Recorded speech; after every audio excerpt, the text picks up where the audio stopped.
سلام علیکم. علیکم سلام. سوزی سوزی برادر عزیز، خوبی؟ سلامت خوبه؟ تشکر.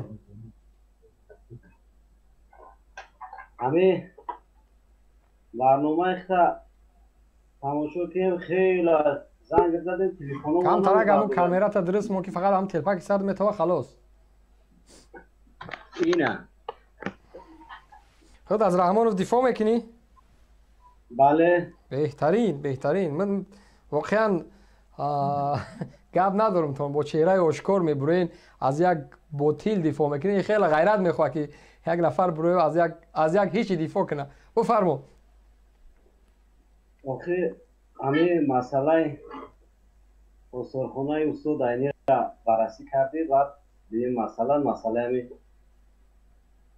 مدینه را بررسی کردیم. ما حیرانیم که همین چیز اساسی واقعی حالی در مورد بررسی است. برآمده همین را یک چه در از بررسی علاقه از کار گرفتن با چه در از تصمیم انیق شده از کار گرفتن چند نفره با بردن وظیفه شد دادن کو؟ نه مسئله اصولخانه را مسئله یکم تغییر زنه بیا میگوی که مقصد کیم چی بوده آورده سید میبری بالا میاری پایین همه چیز رو توها دیره حل اخچه یافتگی. اگر رفت و حل اخچه یافت یعنی سوالی من همین است که رفت و حکومت همین تصمیم گرفت همین اصولخانه از بین رفت نظری ما چی باید باشه؟ سوال است این. نه ولی رفت تصمیم شکل گرفت بعد اینجا بعد سری مسئله صحبت میکنه. یعنی بعدی که کند و برد دیگه ما صحبتی ما چی معنی داره؟ صبر کن. وقتی یک چیز کندن و بردن دیگه ما چی بگیم؟ بگویم بر بیارن دوباره جاش دمان این آیا میارن؟ آیا تو همه قدرت و شجاعتی را داری که رفت و اصولخانه را کندن تو برای در مقابل رستم امالی استا چای بگوی خوین تو جنایت کردی؟ کجا سراسیمه میشه ولی بس برادری عزیز وقتی همین مسئله اصولخانه حالی حل اخچه نیفته است. خب میگم رفت و حل اخچه نیفته تو برای ما همون گیم پلانی که برای دوشنبه را بزرگ کردن دارن همون خریطه را دیده؟ خریطه گیم پلان خریطه شهرسازی را؟ بله.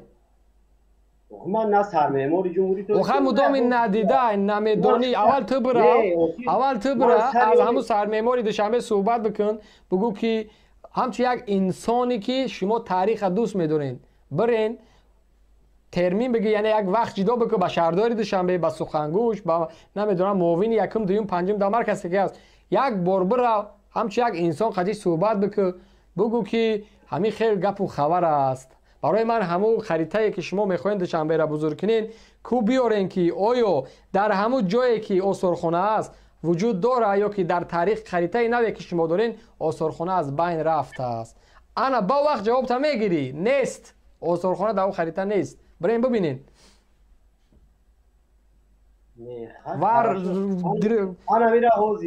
پرزیدنت اکادمی علم ها علاقه خطی جواب میده که پرزیدنت اکادمی علم ها یک کسی که مسئول او است یک کسی که از همه زیاد باید از عینی دفاع کنه چون اونجا مکتبی عینی است میگه که از مسئولین خواهش میکنیم برای ما یک جا بتن یک جا را برن بسازن بعد عینی را برن اصولخانه‌اش اونجا برن و خیجه را بگیرن تجارت میکنن سر قارشون میکنن یعنی پرزیدنت اکادمی علم ها در این نظر است. بیا به تنقید نکن سخن قبه نگو بیای سری مسئله گردن موزی بازی همین جای اصولخانه را انیق میدونی که همین را در کجا میسازن دیگه تبعیض در باغ عینی از دیگه در سمت وطن اساس دیگری جا نمیبرن باغ عینی نه برادری عزیز مقصود ساختمانیش حتی معین شدگی نیست آخه همین معینش همین از تو به همین وقتی که سخن بگن که زبان در دهم پزبانی سر است همین خیلی میگن خب همین میگن زبان در دهم پزبانی سر است تو حالا معین کردگی نیست که همین اصولخانه استاد عینی در کجا ساختمان میشود برای من مهم نیست در کجا ساختمان میشود برای من مهمی است که از اینجا چرا کنده میشود صبر کن توی تنقل نکن برای من مهمی است که چرا از اینجا کنده میشود ما بحثی ما سر ای است او دیگر هر جایی که میسازن او همون کیفیت تاریخیش گم میکنه او دیگر چیزی بی ارزش است او یک چیزی بی ارزش میشود مدام که یک چیزی ریالی را یک چیزی که هسته یک چیزی که بود عینی در اونجا زندگی او را میکنن میبرن در یک جای دیگر او چیزی اصلی نیست او چیز نمیتونی رو دیگه در دنیا معرفی بکنی که عینی در همین خانه زندگی کرده است. یا تاریخ شناس میگه رو تصحیح میکنی دیروز 10 سال پیش با رهبری شهردار دوشنبه خانه عینی کنده شد، رفته در فلان باغ در فلان کوچه ساخته شد. اصلی تاریخ اینجا نیست و از دستت میگیره میگه بچه‌م اینجا بیا، اینی بینای میبینی که بیگ صبر و بینای 12 اتاجه ساخته است. خانه عینی در این اینجا بود. با دیگران مثال نیار بیگ صبر تو کی ساخت نساخت دیگر مثال نیار سر این مسئله برای من سوال جواب ده که اگر رفت و حکومت همین تصمیم گرفت تو چی میگی در این باره؟ ای برادر نمیشوه همین کار. تو به حیث کی جواب میدی که نمیشوه؟ تو چی یکم شهرداری؟ تو چی صلاحیت داری اصلا نمیشه میگوی؟ چی صلاحیت داری؟ تو همچو یک شهروند. آخه در اینجا پرزیدنت اکادمی علم ها فکرش بیان کرده است. تو شهروندی یک مسئول این بخش پرزیدنت اکادمی علم ها میگه که برای ما دوستو و بتین آثارخانه در یک جای دیگه بسازین. میگه او خطی از من برات نوار نشان دادم، خطی نوشته شده است، امضا و مهرش است. میگه تو میگو که نمیشوه. تو به حیث کی میگی نمیشوه؟ ای برادری سلمان همینجا خود در این آثارخانه دیدن کردگی در حیات؟ بله. کدام سال؟ زمانی مکتب خونی و چند سالی پیش نمیدونم 10 15 سالی پیش 12 سالی پیش. سالش در خاطر سالش نیست؟ نیست در خاطرم نیست. این دیدیو که برادری عزیز. او چی سوالی من باید چی داخل داره؟ نه برادری عزیز چیزی را که بگم با چشم سر نه این گپای کمپینی محمد یه جای دیگه دا بگو. چیزی که ریالی امروز مردم داد گفته سای رسانه ها پرزیدنت اکادمی علم ها مراقبت حرف زد. تو به حیث کی برام نه یا میگوی به حیث کی؟ همون را بگو سالو خینا خودی با گپ زنم میگوی کی نه ایتا اوتا من خودم با چشم سرم این موهی اکتبری سالی گذشته بود الان آثارخانه دیدن کردم. خب تو دیدن کردی عینی کی تولد شده است؟ آثارخانه رفتی عینی کی تولد شده است؟ نیست اکید عینی کی تولد شده است؟ تو رفته آثارخانه عینی به خاطر که عینی را میدونی کی تولد شده است؟ استاد صدین عینی کی تولد شده است؟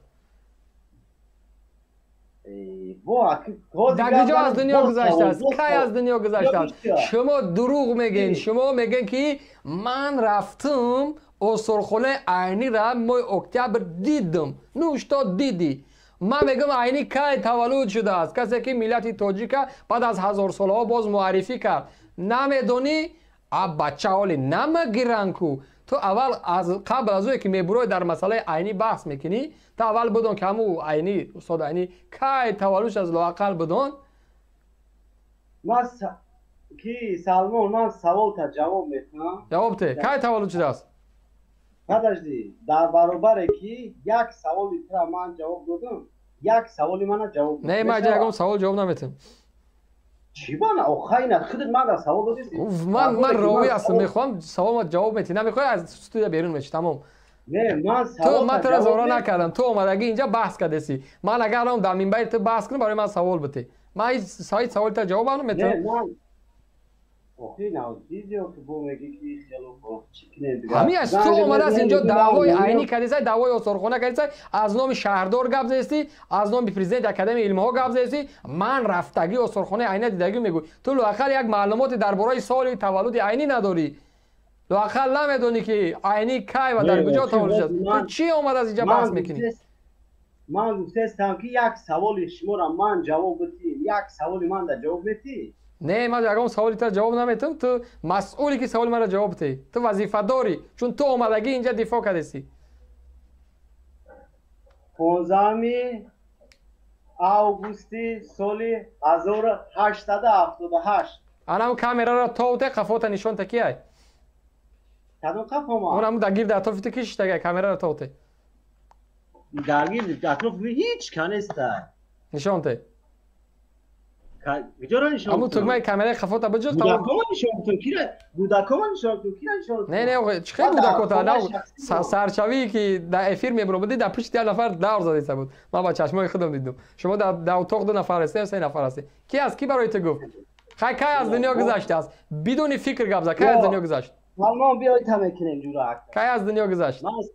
من سوال کی از دنیا گذشت بدون فکر میخوای بگوید همین کی از دنیا گذشت؟ 1954 کدام ماه این عبا دیدی یک کدامو؟ سوال بکن بیا اگه بیا یک سوال من در نه جواب نه سوال پاول جواب نمیتی تشکر زیاد شده نگهبانو خیر این آخی دیدی میگریز یک گپ ما یکمش که نمیگریزم اما من اینجا هیچ وظیفه دار نیستم سوال شما رو جواب دهیم شما اومدگی از این استودیا بحث کردین از نام شهردار گپ میزنین از نام پرزیدنت اکادمی علم ها گپ میزنین شما اصولخانه عینی را رفته گو دیده بودستین ما را میگن انا شما 20 سال پیش دیگه نمیدونین تو سال تولد چه نمیدونی تو گیجا اصولخانه میری عینی اگر زنده بشه در رو توف میکرد مگر رو سیاه تو گیجا اصولخانه ما اومده در بالای ما معلوماتی نداری من بگم عینی چند اثر داشت در گیجا تولد شد اولین شعرش چی بود کدام سال از سمرقند به دوشنبه اومد کدام سال خانه ساخت منزلش در گجا بود خطی که ملاقات کرد اینا را نمیدونید نیکی همین زبان تو نمیخدر بچه ولی نشد ایکو خیلی شوا با گپ زنیم مدامی که شد دیگه چی لازم برای ما ساختن آثارخانه و او بحث کردن ما باید همین حالی گپ زنیم برای این 4 تا اجنبی اجازه ندیم که تاریخ ما را از بین ببره این برای یک نفر و 2 نفر دخل نداره این مال ملت است مال ملت هست این چیز حقی ندارن که رو از بین ببرن بعد به یک ماه و 1 سال و 10 سالی که در سر وظیفه هستن اونا حقی را ندارن که از این ملت چیکار کنن تاریخش از بین ببرن تیششون به ریشه ملت